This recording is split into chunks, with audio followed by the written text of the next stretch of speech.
Là, je sais pas si vous avez vu, le même jour, il y a deux trucs qui sont tombés. Un recours au Conseil d'État de One Voice pour toute la chasse, pour se dire voilà, les Français ne sont pas en sécurité, l'État doit agir, on poursuit l'État devant le Conseil d'État, et un de l'ASPAS en même temps, avec un jour un chasseur, sur un peu plus ou moins la même ligne. C'est tombé le même jour, je sais pas trop pourquoi, ils se sont pas entendus, mais ça se fait souvent les recours au Conseil d'État.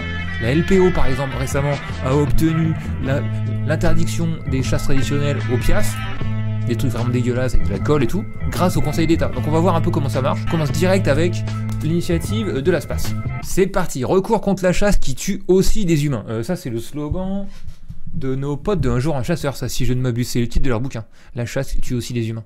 ASPAS, c'est Association de protection des animaux sauvages, mais en fait là, il s'occupe aussi des humains en fait, qui sont des victimes collatérales de la chasse. Lors de la dernière saison de chasse, la proportion des bavures à l'encontre de non-chasseurs a connu une augmentation spectaculaire, passant de 13 à 28%. Les chasseurs ont blessé des cyclistes, des randonneurs, des ramasseurs de champignons, des promeneurs du dimanche, ils ont tiré vers des cavalières, à travers des caravanes, en direction des maisons, des écoles, des jardins, des voitures, ouais. Il y a aussi des situations très dangereuses, qui, parce que ce jour-là, il n'y a pas eu de mort, ne sont pas recensées dans les rapports annuels de l'OFB. 7 Français sur 10 ne sont pas sereins en période de chasse. Un chiffre qui augmente au fil des années, il est inadmissible que dans un pays libre et démocratique comme la France, les citoyens hésitent encore, voire renoncent à sortir se promener dans la nature. ASPAS et Un jour un chasseur demande au gouvernement de prendre sans délai des mesures propres à assurer la sécurité et la tranquillité de la population, en adoptant, et là on va voir ce qu'ils revendiquent, pour l'ensemble du territoire, des mesures pertinentes pour limiter les accidents, les incidents et les nuisances en marge des actions de chasse. S'il ne répond pas à leur demande d'ici le 10 décembre, les associations saisiront le TA de Paris d'un recours en carence fautive de l'État fondé sur le non-respect de ses obligations, issus des textes internationaux et internes. Pour appuyer, les assos appellent également toute personne ayant subi un dommage quel qu'il soit du fait d'une action de chasse à se joindre à la demande formulée au gouvernement via l'adresse email dédiée. Et donc voilà pour le truc de l'ASPAS, d'accord ? Le même jour sort le truc de One Voice. Le gouvernement refuse de sécuriser la chasse, nous l'attaquons en justice. Bon, pour le moment c'est pareil. Eux ils disent, il y a 3 mois, nous avons formellement demandé au ministre de la Transition écologique d'agir. Malgré nos alertes répétées, les autorités persistent dans l'immobilisme et ont purement ignoré notre demande. Parce que ce loisir entre guillemets mortel représente plus que jamais une menace pour les animaux et les humains. Eux ils insistent un peu sur les animaux. Avec des proches de victimes, nous attaquons l'État en justice. Notre recours est déposé devant le Conseil d'État. Donc, le recours de l'ASPAS n'est pas encore déposé et ce sera au TA de Paris. Et le recours de One Voice, il est déjà déposé et c'est devant le Conseil d'État. Et eux, ils ont une liste de revendications assez précise comparée au truc de l'ASPAS. Nous demandons solennellement au gouvernement, notamment, 1. D'interdire la chasse le dimanche, les jours fériés et pendant les vacances scolaires. Okay. 2. D'interdire strictement l'exercice de la chasse sous l'emprise d'alcool et de stupéfiants, comme c'est pas le cas là. De renforcer le contrôle de l'aptitude physique des chasseurs. Ok, c'est vrai qu'il n'y a pas d'examen médical du tout pour ces gens. De renforcer l'examen du permis de chasser. Ok. D'interdire l'emploi de certaines armes et munitions de chasse. J'imagine les fusils qui tirent jusqu'à 2 km. De rendre obligatoire le contrôle des instruments de visée par un expert. Ok. Sauf que les recours au Conseil d'État, il y en a un max, je regardez là. Au même moment, hein, l'ASPAS sort un autre truc, si l'association dépose un recours contre la chasse à la marmotte et au lièvre, variable en Savoie. Donc là, c'est un truc local. L'AJAS, Association Justice Animaux Savoie, l'ASPAS, Animal Cross, AVES, France Nature Environnement Savoie et One Voice déposent un recours contre l'arrêté préfectoral autorisant la chasse de la marmotte et du lièvre variable. Lièvre variable, c'est lui là ? Lepus timidus. Je connaissais pas le lièvre variable. Donc c'est encore un recours administratif. Là c'est pas devant le Conseil d'État je pense, mais c'est devant le TA local. Très bonne chose, hein, bravo les gars. Mais donc encore un cas de recours administratif. En fait ça n'arrête pas. Alors récemment il y a eu plein d'arrêtés de chasse aux blaireaux et aux renards qui ont été retoqués par les tribunaux administratifs locaux. Les assos arrivent à gagner très souvent aux tribunaux administratifs pour faire retoquer les décisions de chasse locales. Mais là quand même il y a une certaine vague de recours administratif au Conseil d'État. Donc on va revenir un petit peu sur ce que c'est. Conseil d'État, juger les litiges entre les citoyens et l'administration.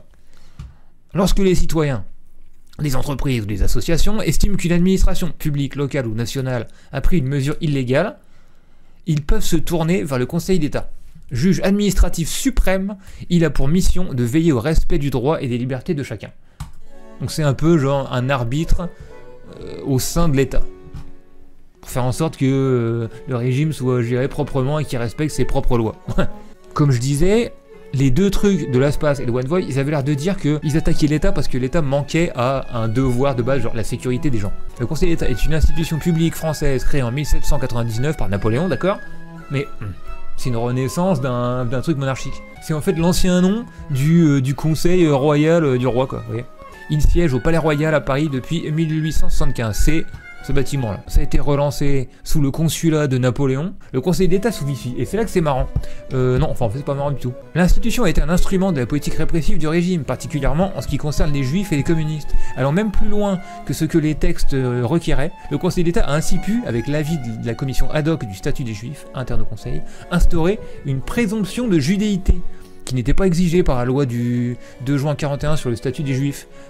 Il établit que la charge de la preuve de la non-appartenance à la religion juive incombe aux individus présumés juifs. C'est eux qui sont allés encore plus loin que Pétain et tous les autres collabos en disant non, en fait c'est aux gens qui sont suspectés juifs, tu vois, et qu'on veut envoyer à Auschwitz ou qu'on veut éliminer ou qu'on veut écarter de la société, quoi.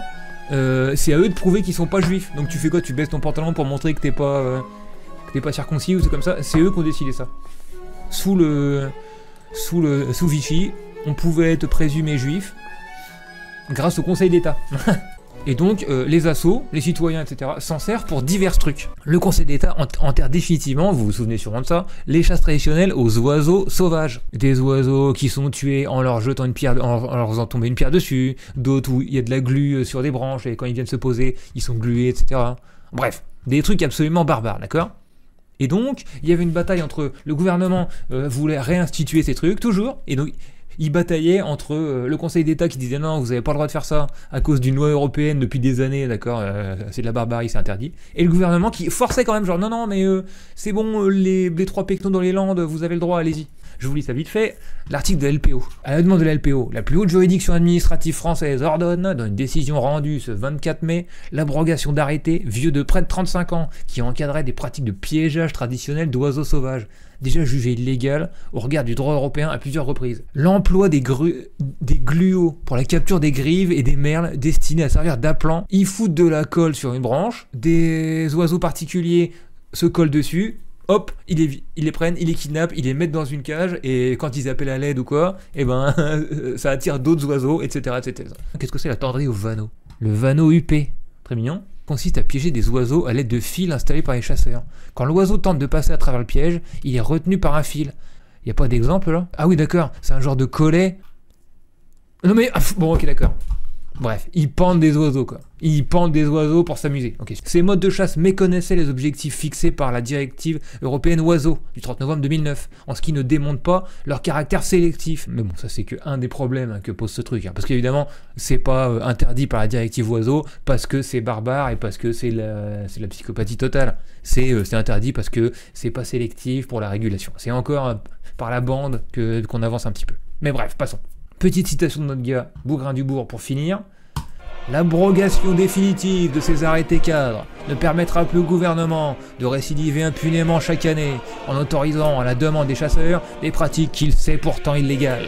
La LPO rappelle que l'exécutif doit s'appuyer sur le droit et la science pour conduire sa politique environnementale. Ils ont gagné en passant par le Conseil d'État, mais encore sur un truc de pure forme, quoi. C'est-à-dire que c'est pas parce que genre on n'interdit pas au niveau moral, tous les actes de barbarie sur les animaux sauvages. C'est juste bon, voilà, c'est pas sélectif et tout. Bien joué à notre gars extrêmement sûr, Bougrain-Dubourg. Ce jour-là, Alain Bougrain-Dubourg mène une action contre les pièges à pinsons, appelés localement Matol. Les gens qui piègent ces oiseaux, en fait, ont agressé Bougrain-Dubourg et les journalistes de France 3 carrément. Contre les pièges à pinsons, appelés localement Matol, utilisés également en août pour les ortolans. En l'absence de dérogation, cette chasse est interdite. C'est complètement illégal, on est là avec des oiseaux intégralement protégés, et on est les seuls à faire une chose pareille en Europe. M. Bougrain-Dubourg aujourd'hui vient sur une chasse à l'alouette autorisée légalement, le propriétaire de la chasse a une autorisation, il vient, il bouscule une personne de 86 ans, il bouscule le propriétaire, il bouscule le frère Mais quel putain d'ordure ce mec, quel menteur! Bougrain-Dubourg se substitue à la police et la justice. De cette journée, si la justice et la police ne font rien, il faut beaucoup plus de Bougrain-Dubourg pour faire respecter la loi, quoi. Il en restera aussi l'image de l'homme en slip et à la pelle qui a tourné en boucle sur les réseaux sociaux. Ce genre de chasse, ont été interdites, j'espère que c'est définitif, mais au cours d'une longue bataille dans laquelle on a utilisé une institution contre une autre. En fait, c'est des batailles administratives internes à l'État où des assos pleines de bonne volonté prennent une armée de juristes et se disent bon ok, on va essayer de faire fonctionner le régime contre lui-même, etc. et ça va fonctionner. Des fois ça marche. Il y a une nouvelle qui est tombée, donc je vous lis, déjà on remonte à 2022, d'accord, pour avoir le contexte. Chasse à l'alouette, là c'est pas particulièrement sur cet oiseau-là. Le Conseil d'État a suspendu les autorisations de chasse traditionnelle à l'alouette. Le Conseil d'État inflige un énième camouflet à Emmanuel Macron, dit la LPO. Mais, et là c'est la nouvelle de la semaine dernière, chasse aux alouettes, l'État la réautorise à titre expérimental jusqu'au 20 novembre. Donc ils ont trouvé un nouveau loophole, un nouveau trou dans la loi, une nouvelle niche, pour arriver à ne pas respecter la loi et défendre leurs poteaux chasseurs qui ont mis toute une organisation de malades, de 1 million de personnes, des millions et des millions d'euros, des bureaucrates, des lobbies dans tous les sens pour faire bloc pour défendre 3 pauvres pécores qui martyrisent des animaux dans le sud. Incroyable. Parce qu'ils veulent faire bloc, ils se disent, et c'est leur stratégie, si jamais on lâche sur le moindre pecno qui coupe les pattes qui arrache les pattes des fourmis à l'école, on va tout perdre. Ils auront mis le pied dans la porte, ces écolos de salon. Du coup, ils veulent rien lâcher. Et ils défendent des trucs dégueulasses. Que je suis sûr, si tu fais un sondage au sein des chasseurs, tout le monde dirait mais qu'est-ce que c'est que ça? Mais arrêtez immédiatement, tu vois. Donc là, qu'est-ce que c'est que ce mode de chasse dingo? Les alouettes pourront être piégées mais relâchées le temps d'une étude sur la sélectivité des pratiques traditionnelles. D'accord. Donc c'est pour une raison scientifique, on peut piéger des alouettes n'importe comment. Pour montrer si c'est bien de piéger des alouettes n'importe comment, bah oui. Évidemment, on pourrait pas prendre une posture morale dans ce pays et dire bon les gars on arrête. Une étude menée du 1er octobre jusqu'au 20 novembre par le ministère de la Transition écologique et la Fédération nationale de chasse autorise par arrêté préfectoraux la capture de 6000 alouettes à l'aide de ces techniques. Dans la contestation au Conseil d'État précédente, les chasseurs avaient été infoutus de prouver que c'était sélectif. Et donc là, ils ont dit pour pouvoir continuer, l'État s'il vous plaît, réautorisez notre truc, qu'on puisse prouver qu'on a raison et qu'on puisse continuer. C'est vraiment une fleur que leur fait l'État, une pure fleur, hein, parce que ce truc ne sert à rien. C'est pas comme s'il y avait une urgence alouette en France, il y avait trop d'alouettes et il fallait trouver un moyen, tu vois. C'est pas du tout ça là qui est en jeu là. Et de toute manière, même si le Conseil d'État décide que votre truc est dégueulasse et disons, allez, pas sélectif, comme c'est ça qui les intéresse, on dirait, ils vont juste, l'État va juste pas mettre de flics derrière vous, et ce sera interdit, mais vous pourrez continuer, comme la chasse à courre en Angleterre qui est interdite, mais il continue. C'est comme ça que ça va se passer. Et ça c'est vraiment tout au fond, enfin tout au bout de l'entonnoir, quoi. Avant, il y a plein d'autres méthodes que vous pouvez utiliser légalement pour continuer vos saloperies, comme si de rien n'était. Ce que je reproche à ces battles au sein du Conseil d'État et tout, c'est que il n'y a pas de point de vue, il n'y a pas de rupture morale, tu vois, avec ce qui se passe là, tu vois. C'est juste, ils chipotent sur des points, ils arrivent à sauver plein d'animaux comme ça. C'est très bien. Bravo les LPO, One Voice et tout pour votre boulot. Mais c'est pas une victoire culturelle, tu vois, sur la chasse et pour ces oiseaux, quoi. Et tant que ça sera comme ça, ils trouveront toujours des, comment on dit en français, des loopholes, des trous dans la loi, tu vois, pour exprimer leur barbarie, quoi. Leur tendance barbare, en tout cas. C'est ce que je pense, hein.